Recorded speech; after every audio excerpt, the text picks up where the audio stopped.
અત્યારે જે બપોરે ધોધમાર વરસાદ વડોદરા સિટી અને ગ્રામ્ય વિસ્તારમાં પડ્યો એના કારણે અને ગ્રામ્ય વિસ્તારમાંથી જે પાણી વિશ્વામિત્રી નદીમાં આવી રહ્યું છે એના કારણે નદીનું જળસ્તર વધી રહ્યું છે.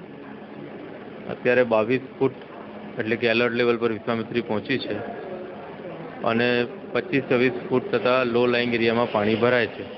એટલે ખાસ કરીને હું કહેવા માગું છું કે લો લાઇંગના એરિયાના જે પણ લોકો હોય એમણે સાવચેત જગ્યા રહેવું અને અમે શિફ્ટિંગની વ્યવસ્થા ગોઠવી છે એનો પણ ઉપયોગ કરી અને શિફ્ટ થઈ જાય એડવાન્સમાં.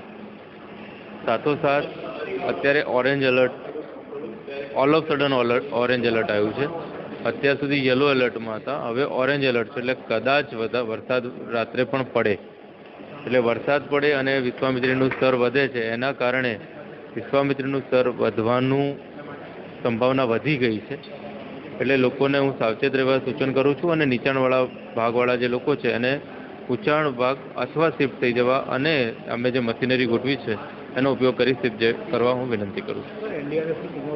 એનડીઆરએફની અમે સેફટી માટે 2 ટીમો બોલાવી છે. પરશુરામ ભટ્ટા અને આજુબાજુના વિસ્તારમાં એક ટીમ સ્ટેન્ડ બાયમાં છે.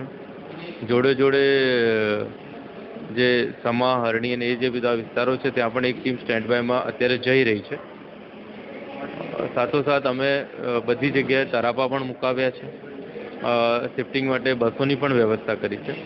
એટલે પુનઃ વિનંતી કરું છું કે જે લો લેવલના જે લોકો છે એ લોકો શિફ્ટ થઈ જાય અને લોકો એલર્ટ રહે.